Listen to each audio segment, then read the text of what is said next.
Hello everyone! Welcome back to my channel. So for today, ito na ang last episode nga dito nga sa inaabangan natin na Still Together. So last episode na ito, episode 5 na ito. Kaya excited na akong panoodin. Kaya kung excited ka na din, samahan mo akong manood ngayon. So let's do it! Bisa natin! Let's do it!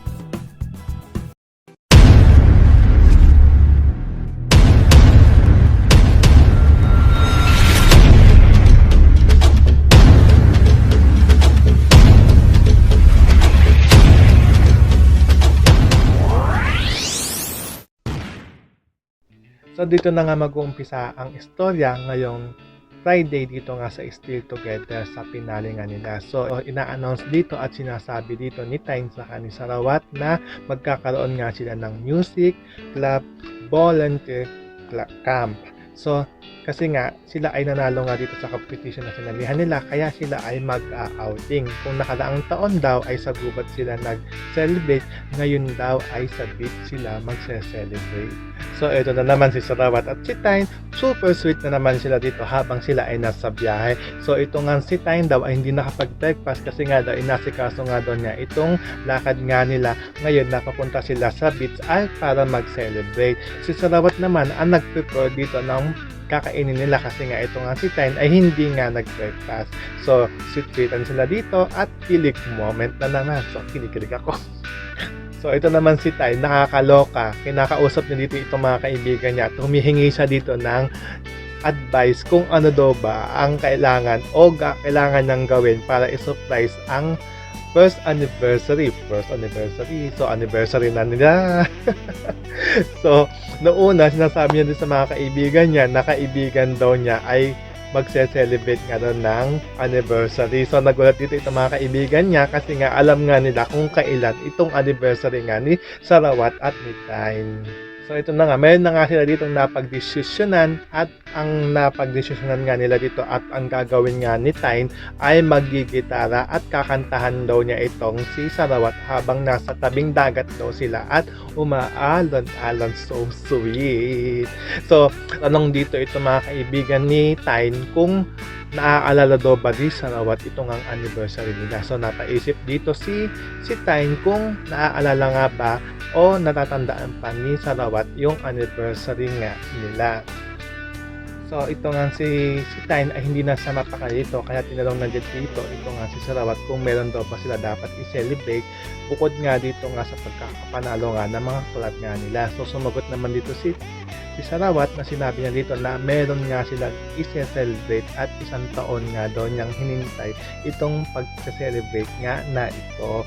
So bunutan ng tinik dito itong si Tyne kasi nga nawalan siya ng isang alalahanin at isang iniisip. So ang iniisip na lang niya na dito kung paano daw ba mapagbabate ito nga si Glenn at ito nga si Glenn kasi hanggang ngayon daw ay hindi pa daw okay at hindi pa nagkakabalikan ito nga dalawang to. Pero sinasabi dito ni Sarawat na okay naman daw sila at mukhang masaya. So sa pinapakita dito sa video na mukhang nag-uusap sila pero nung pinull screen na sila ay magkahiwalay sila ng upuan. Hindi sila magkatabi kasi nga ay hindi pa sila okay at hindi pa sila nagkakabalikan. So ito na nga, dumating na at nakarating na nga sila dito sa beach kung saan sila magse-celebrate ng kanilang pagkakapanalo dito nga sa mga contest na sinalihan nga nila. So una nilang gagawin dito at in-announce nga ng Vice President o President na si Sarawat ay maglinis muna sila dito sa beach bago sila mag-swimming at magwalwalan. So ito naman si Tyne at ito naman si Sarawat habang naglilinis dito nga sa tabing dagat ay sweet-sweetan at pakilig-kilig moment pa. So, nakakakilig! So, hindi lang si Sarawat at si Tyne ang sweet moment nga dito nga sa tabing dagat habang sila ay naglilinis. Pati nga itong si Pukong at itong si Neil ay sweet-sweetan dito nga sa tabing dagat habang namumulot nga ng mga basura. So, ito naman si Boss ay dumadamoves na rin dito nga kay Per upang siya ay mapansin kung aamin kaya dito si Boss dito nga sa nararamdaman niya dito nga kay Per. So, yun ang aabangan natin dito sa episode ngayon na ito. At ito naman si Green at ito naman si Dim ay tuluyan pa rin nagdededmahan at hindi nagpapansinan kahit nagkasalubong sila habang naglilinis sila dito nga sa tabing dagat. So na after nila makapaglinis ay nagpictorial at nagpicturan naman sila bago nga sila daw mag-swimming at magwalwalan. So, after nga nila mag-picture, ito nga si Ty ay may napansin siya dito sa picture. Wala kasi dito sa picture itong si Dame at ito nga si Green. Hanggang sa nakadinig nga sila ng boses at ito nga si Green at ito nga si Dame ay nag-aaway at nagsasagutan na naman. So ito nga si Dim at ito nga si Green ay muntikan na nga magsuntukan dito. Buti na nga lang ay naawat ito ni Tyne at ni Sarawat. So itong pag-aaway nila ay nauwi na nga dito nga sa isang deal kasi nga nagtatalunan nila dito na yung isang kwarto daw ay aircon at yung isa naman ay hindi. So sinasabi dito nga ni Green na ang gagamit nga ng kwarto na may aircon ay yung mga cheerleader nga daw. So hindi nga pumapayag dito si Dame kaya nagkasundo sila na maglaro nga sila ng volleyball. Kung sino ang mananalo dito sa volleyball, siyang titira o tutuloy o matutulog dito nga sa may aircon. So abangan natin kung sino ang mananalo sa game na to. So ito na nga, nag-start na nga itong ang game nila at kung sino nga ang mananalo dito ang siyang titira o tutuloy dito nga sa may aircon. So sinasabi nga dito ni Sarawat, pati nga daw sila ay nadadamay nga dito nga sa away o gulo nga ni Green at ni Dame. So habang naglaro na naman itong dalawang club ay may pasweet na nangyayari at may moment na pakilig nga ito nga si Tyne at ito nga si Sarawat. So habang naglalaro at kasalukuyan na naglalaro sila ay sweet pa din ito nga si Tyne at ito nga si Sarawat ay nagsesenyasan pa. So super kilig overload talaga.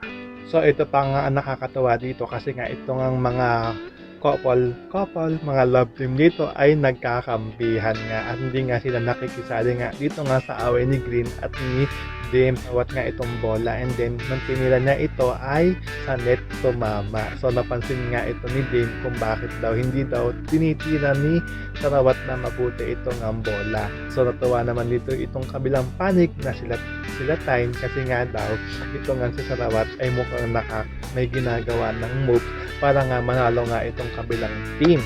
So ito din naman si Boss at ito naman si Per. Nung bago tumira ito nga si Per ay tinawag pa niya ito nga si Boss. Kaya ito naman si Boss ay natulala at hindi nakatira.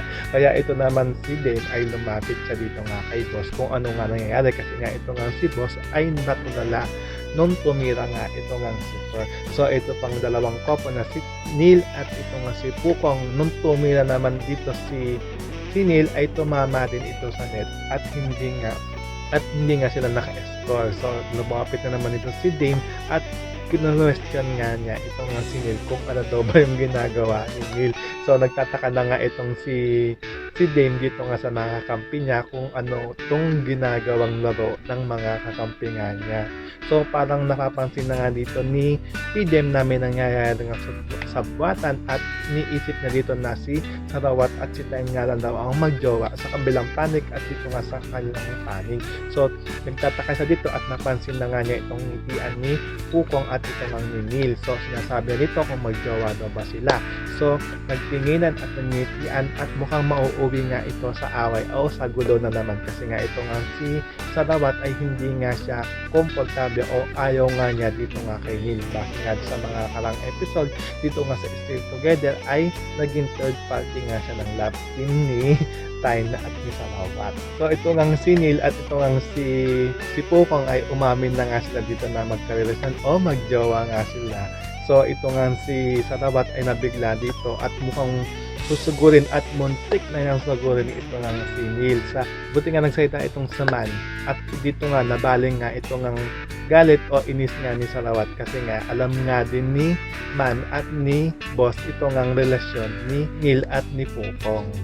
So nga ito nga si Man ay sinisisi niya dito itong nga si Boss ay may sabi nga at may plano nga na wag daw sabihin nga dito kay Sarawat. So sa hype na kay Boss magalit ito nga si Sarawat, ang sinugod niya ay ito nga si Boss at naghabulan nga sila dito nga sa beach. So ito na nga, in-announce na nga ni Man yung kung sino nga nanalo nga dito nga sa volleyball nga nila. So ang nanalo nga dito ay ang team nga nila Green. So after nga nitong i-announce ay si Sarawat ay hinabol naman dito si Man.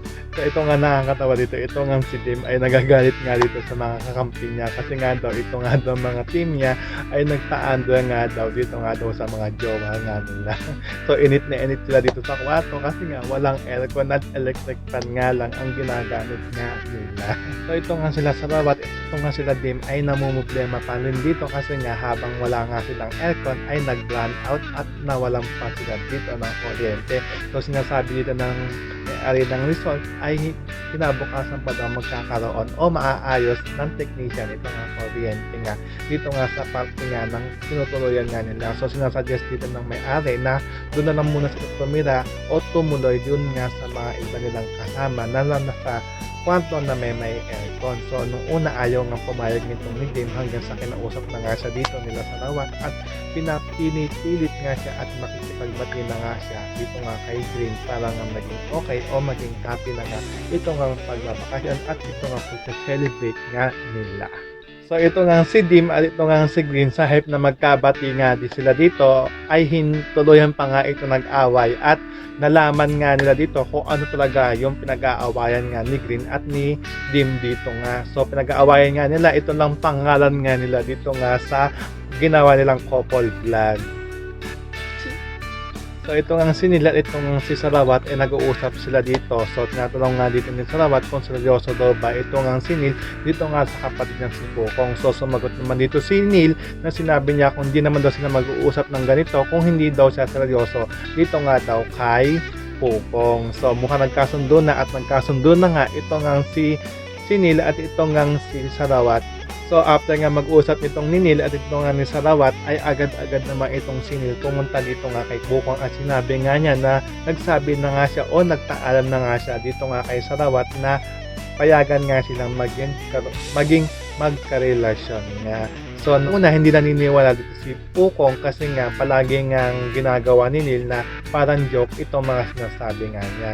So after nga maniwala nito ni Pukong ay sweet moment na ang ginagawa nga nila ditong dalawa.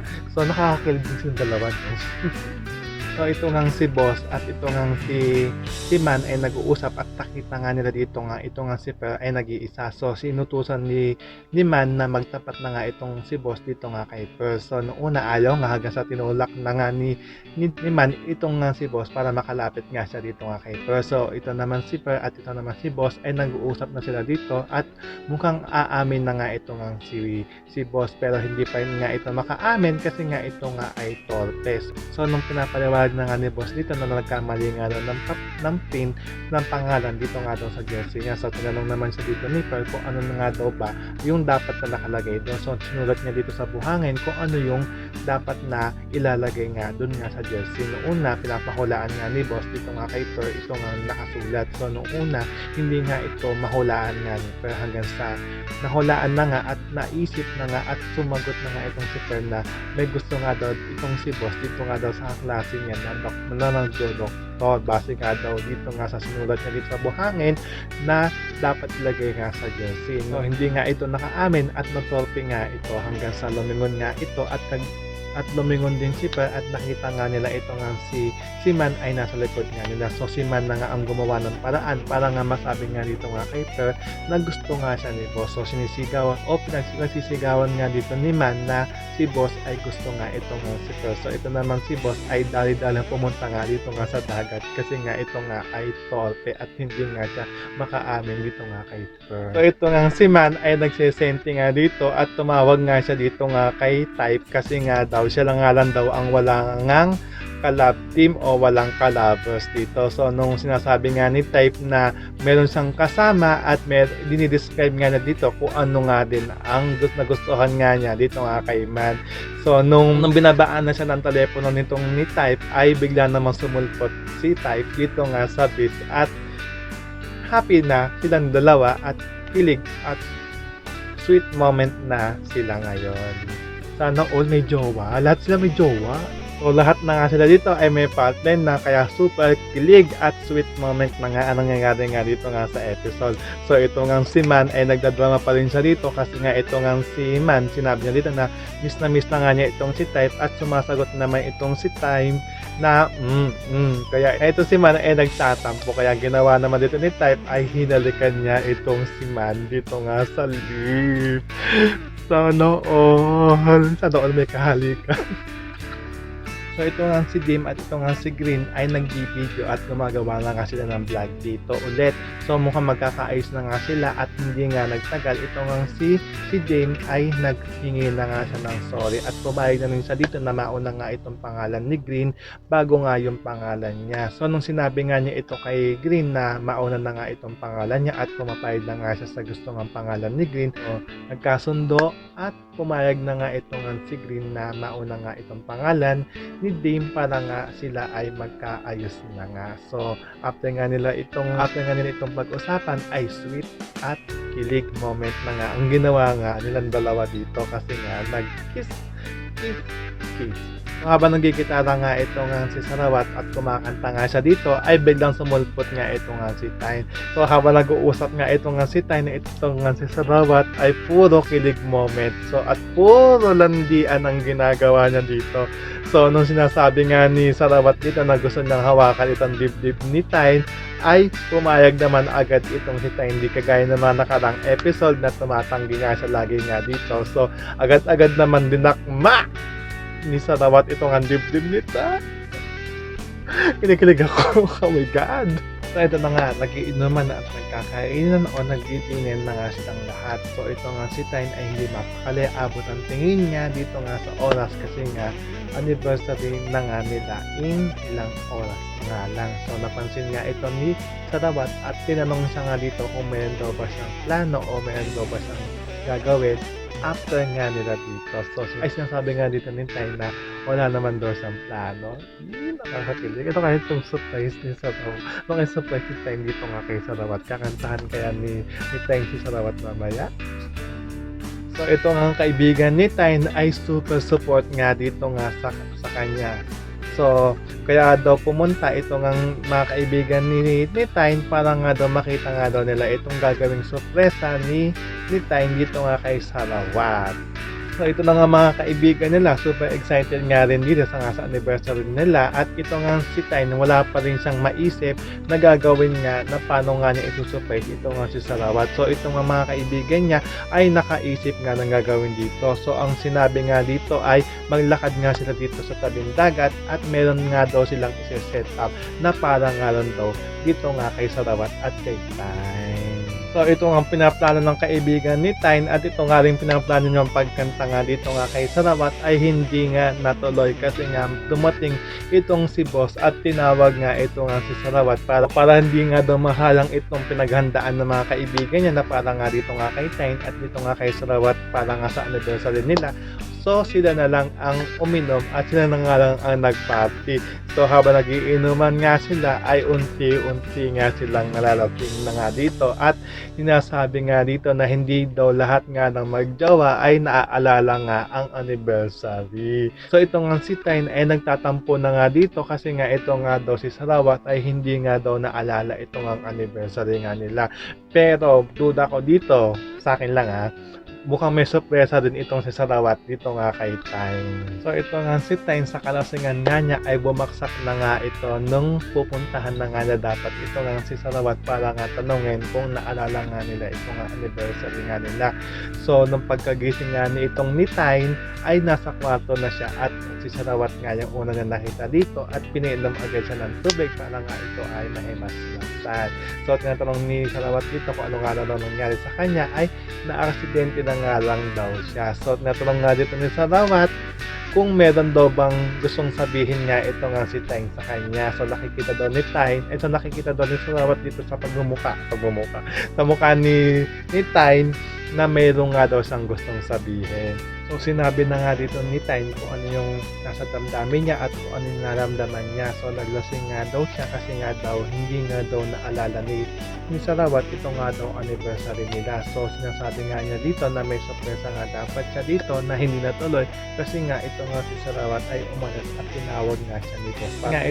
Kasi nga ito nga si Tyne ay nagtatampo nga dito nga kay Sarawat kasi nga hindi nga naalala nga ito nga anniversary nila. Pero nung sumagot nga itong si Sarawat hindi daw niya nakalimutan ito nga ang anniversary nila. Bagkus. May surpresa nga ito nga si Sarawat para nga dito nga kay Time dahil nga anniversary nga nila. So abangan natin ito nga surpresa ni Sarawat dito nga kay Time. So kilig moment na naman to. So sinasabi nga dito ni Time na naalala din pala daw ni Sarawat itong ang anniversary nga nila. So sinasabi nga ni Sarawat dito na hindi naman daw niya nakalimutan ang anniversary nga nila. Sabi nga ni Sarawat dito na hindi daw niya ito makakalimutan kasi nga daw si Time daw ang first boyfriend niya. So nakakakilig. Ano all may jowa tapos anniversary din. So ito na nga, natuloy pa rin itong pagse-celebrate nga nila ng anniversary at ito nga si Sarawat ay kumanta nga siya dito sa hinanda nilang stage. So lahat ng mga kaibigan nila ay saksi nga dito nga sa pagse-celebrate nga nila ng anniversary. So nakakakilig. So nakakalungkot na kasi last episode na. So habang kumakanta nga itong si Sarawat ay pumalik na rin sa stage ito nga si Time. So and then pinapakita nila dito itong mga lovers. So lahat sila may ka-love din na, sila may ka-partner na ako na lang wala. Ako na lang wala. Nakakilig naman. Lahat sila may jowa. Dahil nga anniversary nila at kung maaalala nyo, yung unang pumayag nga ito nga si Sarawat sa inaalok nga ni Time na maging fake boyfriend ay nagsulat siya dito sa bote. So inulit at ginawa ulit ito ni Sarawat pero this time ang sinulat niya dito ay sabi niya dito ay gusto niyang makasama sa pagtanda. Ito nga si Time. Oh my God. Quickly. Makakilig. So kung maaalala nyo, ito nga si Sarawat ay gumawa nga siya ng kanta para nga dito nga kay Time. So ngayong this time nga ay si Time naman ang gumawa ng kanta para nga dito nga kay Sarawat. So ang title nga daw nito ay Sarawat. So pakinggan natin, baka ito na yung continue ng music video na pinakita nga dito nga sa theme song nga nila. Solo nga. Totoo nga yung chismis na magsosolo nga ng kanta ito nga si Time. Ito na nga yun. Oh my God. Natutulala ako kasi nag-kiss na sila. Oh my God. Oh my God. Oh my God, may kiss pa ulit. Hindi na sa smack. Super kiss.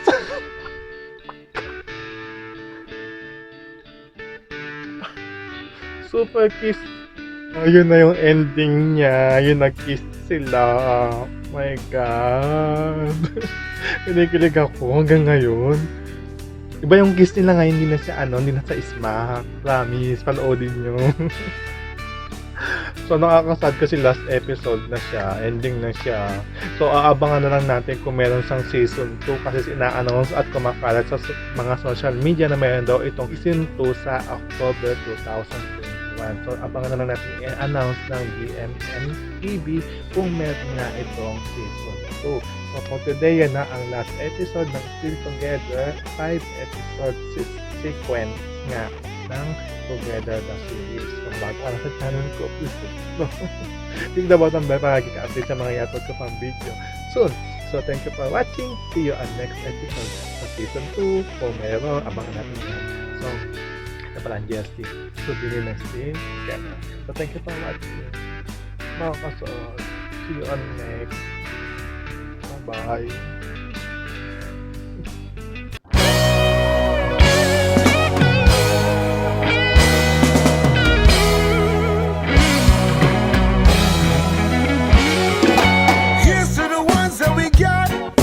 Cheers to the wish you were here, but you're not, 'cause the drinks bring back the memories.